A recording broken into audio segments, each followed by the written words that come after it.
Subscribe channel Truth.id dan aktifkan lonceng notifikasi untuk mendapatkan informasi seputar live streaming dan video khotbah terbaru. Posisi tombol subscribe berada di kanan atas channel kami dan jangan lupa nyalakan loncengnya.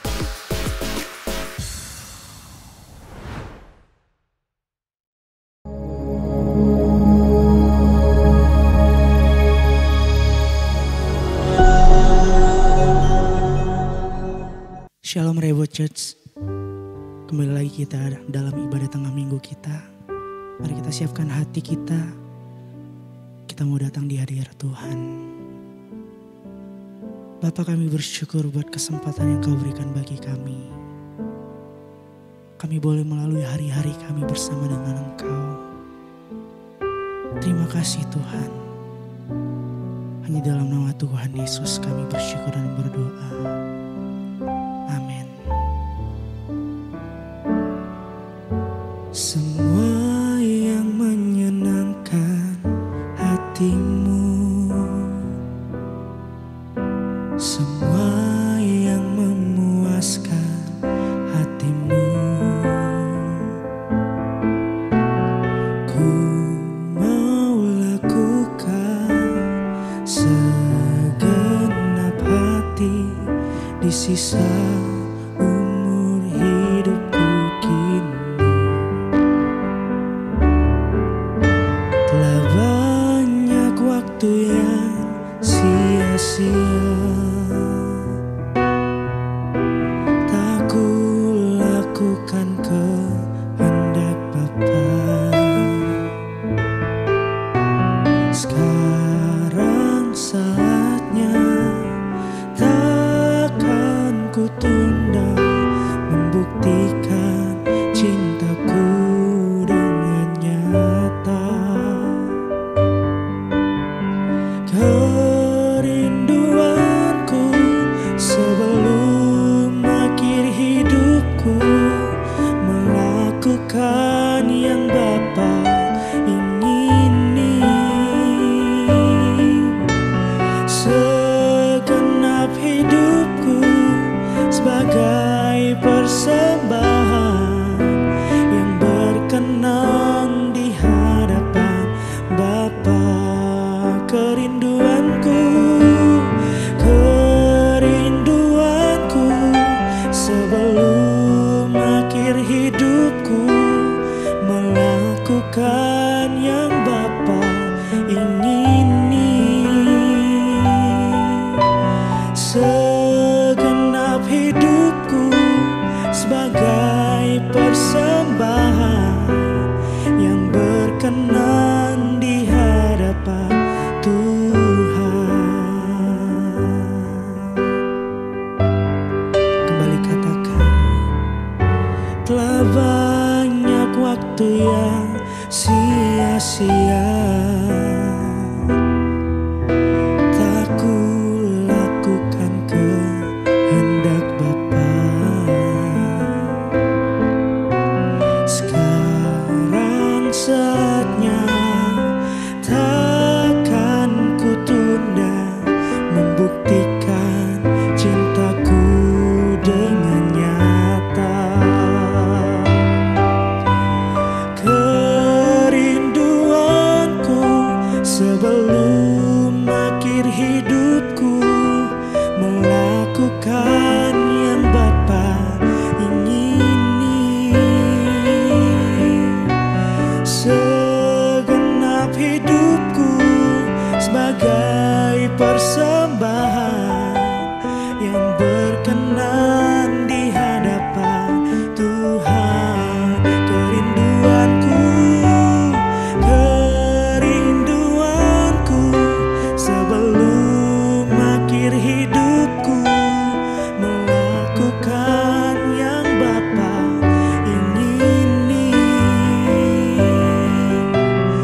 Tuhan. Kami mau mengikuti jejak-Mu Tuhan, melepas semua yang kami inginkan hanya untuk menyenangkan hati-Mu Bapa. Kau melepaskan semua kemuliaan yang dari Bapa, mahkota yang mulia Kau ganti kerudung hina untuk menebusku.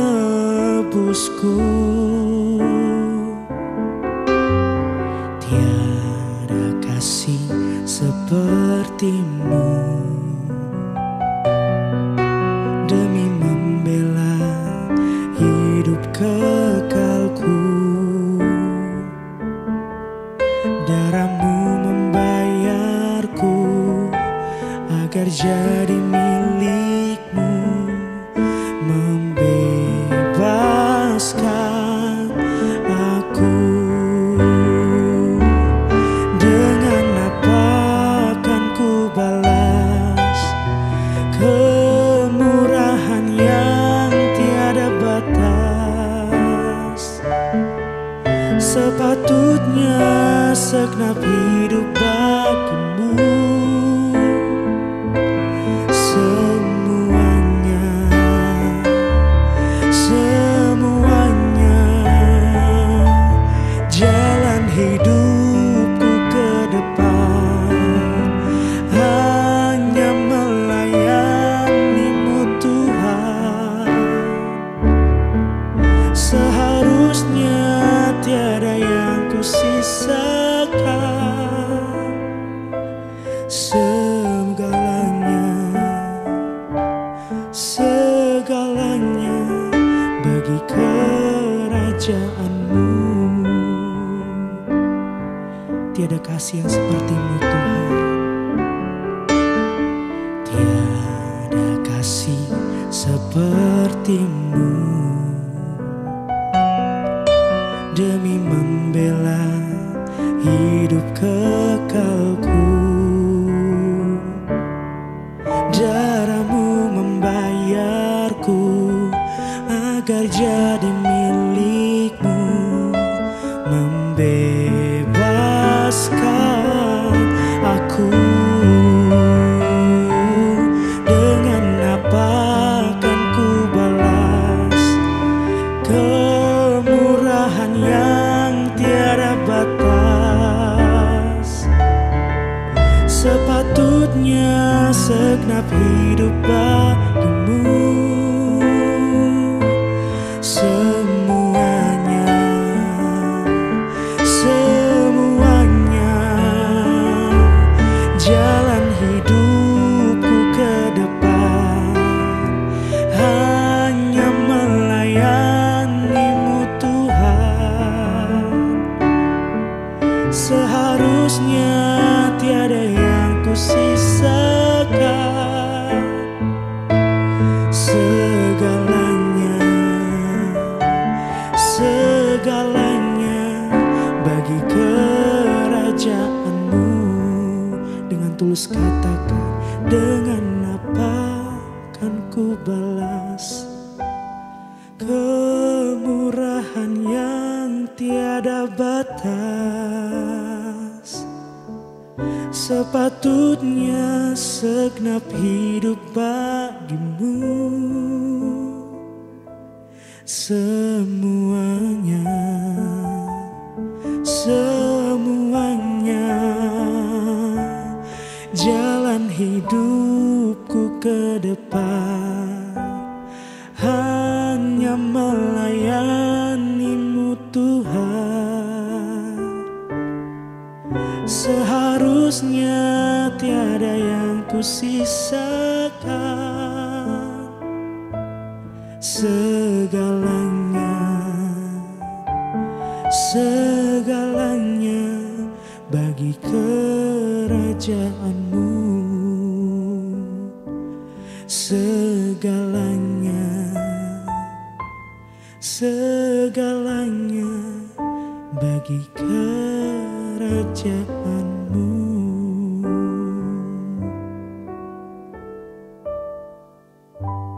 Shalom Bapak Ibu yang terkasih dalam Tuhan. Sebelum kita mendengarkan nasihat kebenaran firman Tuhan, mari kita tundukkan kepala, kita berdoa. Bapa kami yang di surga, jadikan hari ini menjadi hari yang penuh dengan berkat. Kami membuka hati kami, pikiran kami untuk renungan kebenaran firman-Mu. Kami sadar Tuhan, kami ada sebagaimana kami ada hari ini karena berkat pemeliharaan Tuhan. Oleh sebab itu Tuhan, Engkau selalu beserta dengan kami. Biar melalui nasihat kebenaran firman yang kami dengar saat ini, sungguh memberkati kami dan menguatkan kami. Berbicaralah bagi kami Tuhan. Kami sambut kebenaran firman-Mu di dalam nama Yesus Kristus Tuhan. Amin. Shalom Bapak Ibu yang terkasih dalam Tuhan. Tema khotbah pada saat ini adalah badai kehidupan yang terbesar. Dalam menggelar kehidupan di dunia ini, pasti kita menghadapi berbagai persoalan hidup seperti pergumulan, kesulitan yang pasti kita alami silih berganti. Tentu hal ini tidak bisa kita bantah oleh siapapun. Apalagi kita hidup di dunia yang sudah terjual di bawah kuasa dosa dan manusia telah jatuh ke dalam dosa.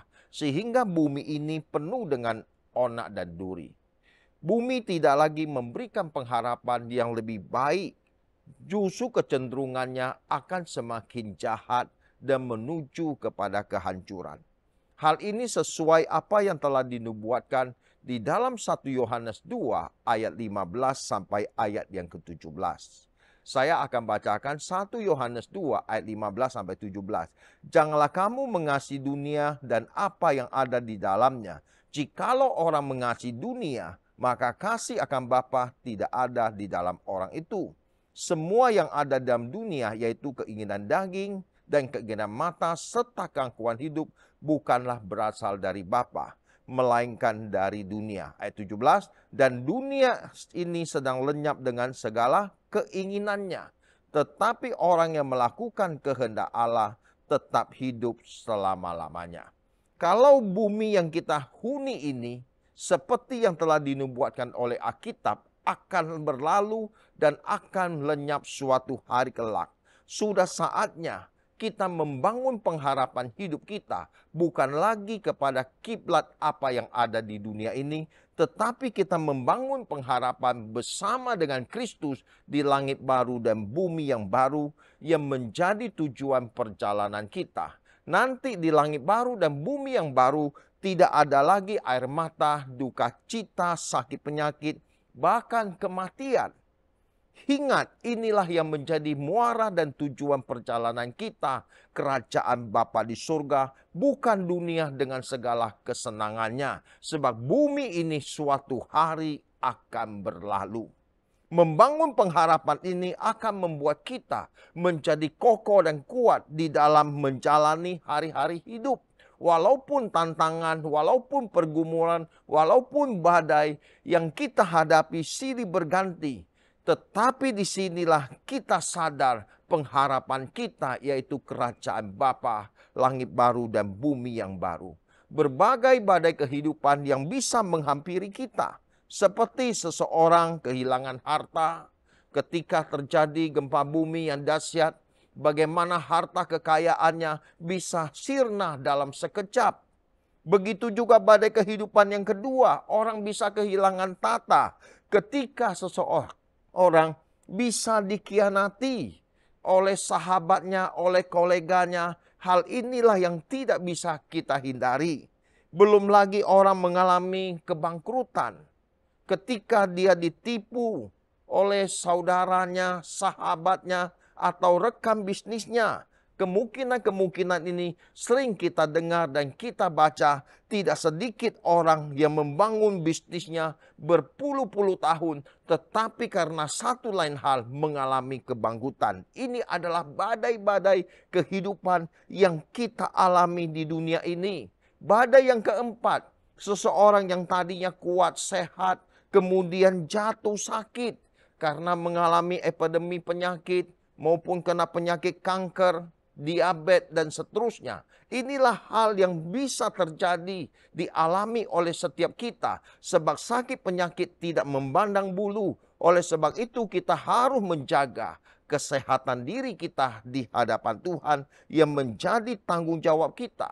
Badai yang kelima, orang jatuh miskin yang biasanya hidup mapan, hidup enak, mau beli apa saja bisa. Tetapi karena satu lain hal mengalami jatuh miskin. Badai yang keenam, perceraian bisa terjadi di dalam kehidupan kita. Kalau kita tidak menjaga rumah tangga kita dengan baik-baik, menjaga hubungan, menjaga relasi, bahkan yang terpenting menjaga komunikasi antara suami dan istri. Jangan bercerai. Sebab Alkitab mencatat apa yang dipersatukan oleh Allah tidak boleh diceraikan oleh manusia. Pernikahan Kristen itu adalah pernikahan monogami satu kali seumur hidup. Belum lagi badai yang ketujuh, nyawa kita bisa terancam oleh berbagai mara bahaya yang selalu mengawasi kita, yang selalu menghadang kita, baik di dalam perjalanan maupun di tengah kesibukan aktivitas yang kita lakukan. Tetapi inilah badai-badai kehidupan. Apakah semua badai-badai ini adalah badai kehidupan yang terbesar dalam kehidupan kita? Tentu bagi sebagian besar atau kebanyakan orang, ini dianggap suatu badai yang dahsyat dan besar kalau bisa dihindari. Tetapi pada kenyataannya, tidak ada yang bisa menghindari hal tersebut. Di dunia ini tidak ada sesuatu yang abadi, Bapak Ibu, saudaraku yang terkasih dalam Tuhan. Tidak ada yang abadi dan kekal. Semuanya itu akan berlalu sesuai dengan masa dan waktunya. Tetapi ada satu badai kehidupan yang terdahsyat, yang ternegeri, yang harus kita hindari. Yaitu jangan sampai kita kehilangan anugerah keselamatan di dalam Yesus Kristus. Dan nama kita tidak tercatat di dalam buku kehidupan anak domba Allah. Ini baru namanya badai atau masalah terbesar di dalam kehidupan kita. Yang harus benar-benar kita renungkan, kita perkarakan di dalam menjalani hidup ini. Kita harus memiliki relasi yang harmoni dengan Tuhan. Tidak ada sesuatu yang lebih prinsip dari yang satu ini. Yang suatu kali nama kita disebut, nama kita dipanggil. Kita ada bersama dengan Tuhan di kerajaannya. Inilah yang menjadi pengharapan kita. Jangan kita seperti Esau yang menjual hak kesulungannya demi sepiring makanan. Jangan menjual Yesus atau menukar Yesus dengan hal apapun. Baik dengan harta, apalagi bagi pasangan muda dengan cinta. Yesus lebih dari segalanya. Dia lebih mulia dari segalanya. Apapun yang terjadi, Yesus Kristus di atas segalanya. Dialah Tuhan dan Juru Selamat dalam kehidupan kita. Ketika kita menghadapi hal-hal kehidupan ini, kita mau belajar dari tokoh Alkitab yang juga menghadapi badai kehidupan yang begitu besar, yaitu seorang Daud. Daud diperhadapkan dengan berbagai badai kehidupan yang melanda hidupnya. Di dalam Pemazmur pasal 62, ini ditulis oleh Daud ketika dia menghadapi masa-masa yang begitu getir, bahaya yang mengancam hidupnya. Bahkan ia melarikan diri dari Absalom yang ingin merebut kekuasaannya. Dalam perharian tersebut, Daud menjadi pesimis, menjadi takut dan terancam nyawanya karena dia sedih. Ternyata yang hendak menggulingkan dia adalah Absalom, adalah putra Daud yang sangat dia cintai dan dia kasihi. Bayangkan, seorang Daud dikhianati bukan orang lain tetapi oleh putranya sendiri.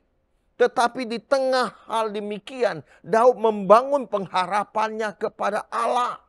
Di dalam ayat 2-3, ayat 6-7 dalam Mazmur pasal 62 terdapat kata-kata yang diulang. Daud memposisikan diri bahwa dia menganggap Allah itu sebagai gunung batu, kota benteng. Kita tahu bahwa benteng itu melambangkan suatu pertahanan, tempat seseorang berlindung dari musuh. Sedangkan gunung batu melambangkan suatu kekuatan. Daud memposisikan dirinya, dia mengatakan Allah lah yang menjadi kota bentengnya. Allah lah yang menjadi gunung batunya. Jadi kalau Daud menganggap Allah sebagai gunung batu dan kota benteng, ia hendak mengatakan kekuatan hidupnya terletak pada Tuhan. Dia hanya bisa berlindung kepada Tuhan, bukan berlindung kepada yang lain. Sebab tanpa Tuhan baginya, dia bukan siapa-siapa dan dia tidak bisa berbuat apa-apa. Dan disitulah ketika Daud berlindung kepada Allah, dia mendapat ketenangan dan kekuatan. Itulah sebabnya Daud mengatakan, hanya dekat Allah saja aku tenang. Mari kita mengharapkan pengharapan kita hanya kepada Allah. Di tengah badai hidup, tantangan hidup, pergumulan hidup yang silih berganti, jadikan Allah sebagai sumber kekuatan kita. Mari kita mendekatkan diri kepada Allah. Disitulah kita akan mendapat ketenangan. Sebab Allah lah satu-satunya sumber segala kebahagiaan hidup kita. Bukan yang lain. Jangan membangun ketenangan hidup atau kenyamanan hidup di luar Tuhan. Sebab tidak ada ketenangan hidup. Apalagi situasi saat ini Bapak Ibu. Kita bisa memperhatikan bagaimana dunia ini sedang mengalami hal yang tidak menentu. Kebutuhan-kebutuhan pokok semakin tinggi. Biaya hidup semakin sulit. Kita mencari nafkah bukannya semakin enak tetapi semakin tidak mudah dan tidak menentu.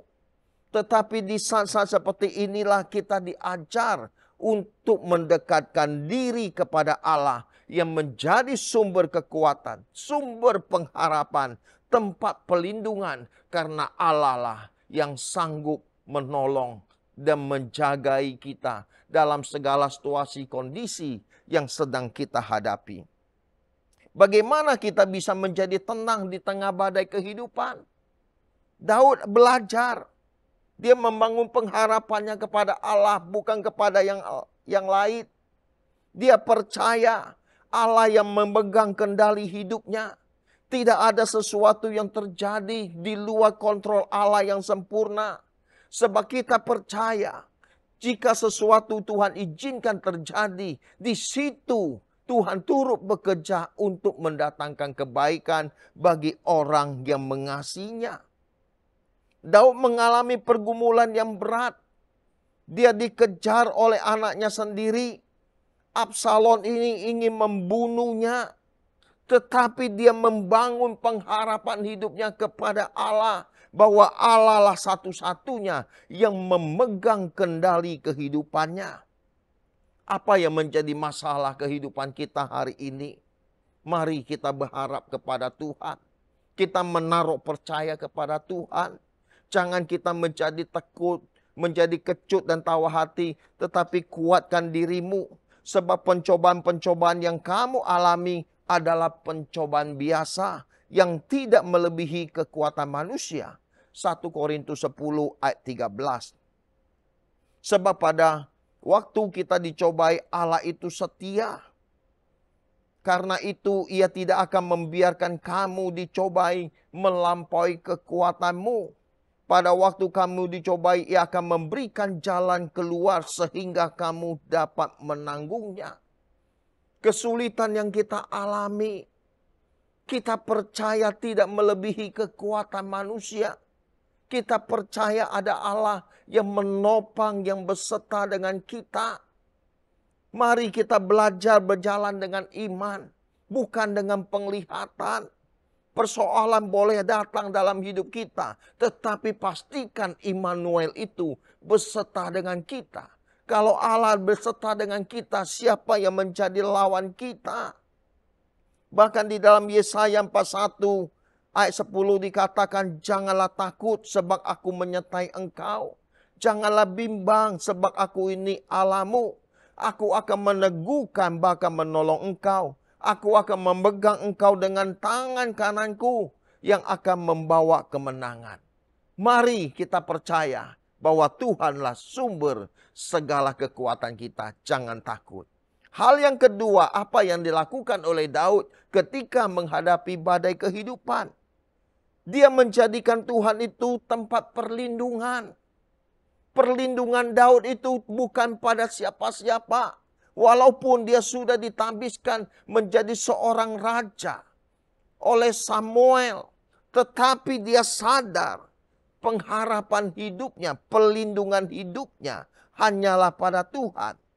Daud benar-benar menggambarkan Allah itu sebagai gunung batu, kota benteng. Kalau hari ini kita mengalami berbagai masalah, mari kita senantiasa mendekatkan diri kepada Allah. Carilah Tuhan selagi ada waktu.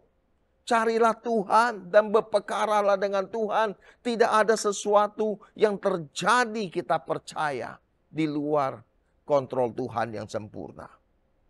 Ketika kita menjadi cemas, menjadi khawatir. 1 Petrus 5 ayat 7, serahkanlah segala kekhawatiranmu kepadanya, sebab ia yang akan memelihara kamu. Tuhan tahu pergumulan kita. Tuhan tahu keluh kesah kita. Tuhan tahu tetesan air mata kita. Tuhan tahu beban hidup kita. Mari kita serahkan kepada Tuhan. Kalau kita menyerahkan kepada Tuhan dan kita percaya bahwa Dia yang berjanji, Dia yang setia, Dia akan memelihara kita. Mari kuatkan, teguhkan imanmu. Jangan kesulitan hidup kita pikirin terus. Itu bisa menjadi beban yang bisa menghipit kita. Kita belajar kesusahan sehari, cukuplah sehari. Alkitab mengajarkan kita kesusahan sehari cukup untuk sehari. Jangan berlarut-larut di dalam kesedihan, di dalam kesulitan, di dalam pergumulan. Kalau kita menyerahkan hidup kita kepada Tuhan, kita percaya Dia pasti menyertai dan menolong kita. Hal yang ketiga, apa yang dilakukan oleh Daud ketika menghadapi badai hidup. Dia sadar pertolongan hidupnya dari Tuhan. Pertolongan hidupnya dari Tuhan yang menjadikan langit dan bumi. Itulah Daud berkata dalam Mazmur 121 ayat yang pertama. Nyanyian ziarah, aku melayangkan mataku ke gunung-gunung. Dari manakah datang pertolonganku? Pertolonganku ialah dari Tuhan yang menjadikan langit dan bumi.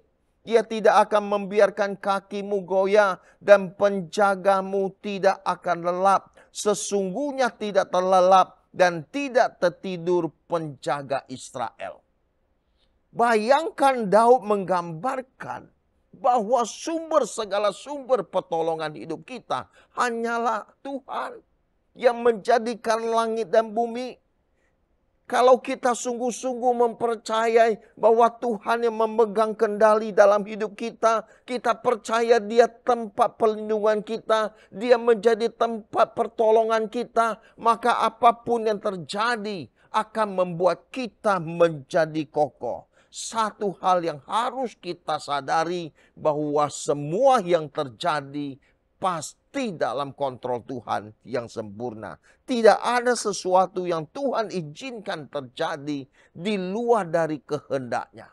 Oleh sebab itu kita harus melihat ada rencana Tuhan di balik setiap peristiwa yang terjadi.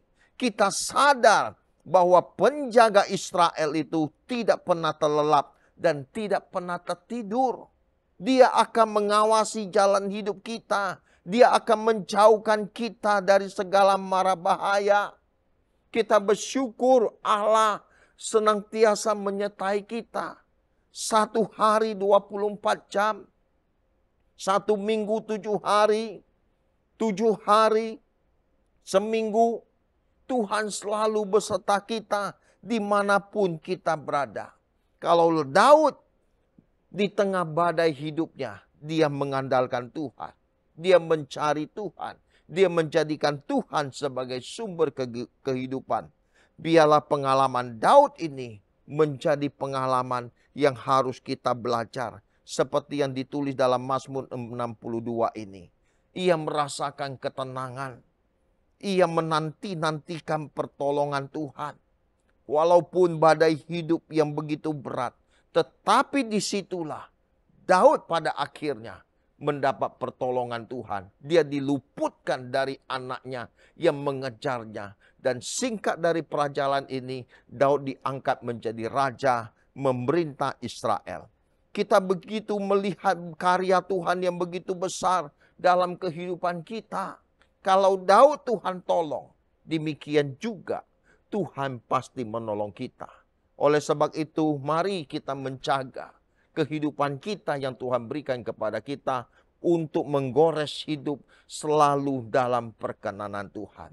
Sebab badai kehidupan yang sesungguhnya ketika kita tidak dinikmati oleh Allah dan kita terbuang dari hadirat Allah, itulah yang harus kita hindari. Mari kekasih Tuhan, mari saya mengajak kita untuk memacu diri kita terus mencari Tuhan selagi ada waktu dan kesempatan. Kiranya melalui nasihat renungan firman Tuhan ini sungguh-sungguh memberkati kita semua. Jadilah kuat, jadilah kokoh di dalam mengarungi kehidupan bersama dengan Tuhan. Percaya Dia beserta dengan kita. Dia tidak meninggalkan kita. Namanya Immanuel. Tuhan memberkati kita sekalian. Amin. Mari kita berdoa. Bapa, kami bersyukur dan terima kasih buat kebenaran firman-Mu yang kami dengar saat ini. Kiranya memberikan kami kekuatan menghadapi badai-badai hidup. Kami percaya ya Tuhan, Engkau tidak pernah meninggalkan kami. Ketika ada saudara-saudara kami, Bapak Ibu yang mengalami pergumulan hidup, Tuhan jamah, Tuhan tolong mereka. Agar lewat kemuliaan persoalan hidup mereka boleh menemukan kemuliaan Tuhan. Tuhan berikan jalan keluar. Dikala mereka lemah, Tuhan kuatkan mereka. Agar melalui apa yang mereka dengar pagi saat ini Tuhan, sungguh memberkati mereka semua. Materaikan kebenaran firman-Mu Tuhan di dalam loh hati kami. Biar kemuliaan Tuhan menyertai kami. Senantiasa sejak hari ini dan sampai selama-lamanya. Tuhan Yesus memberkati. Amin.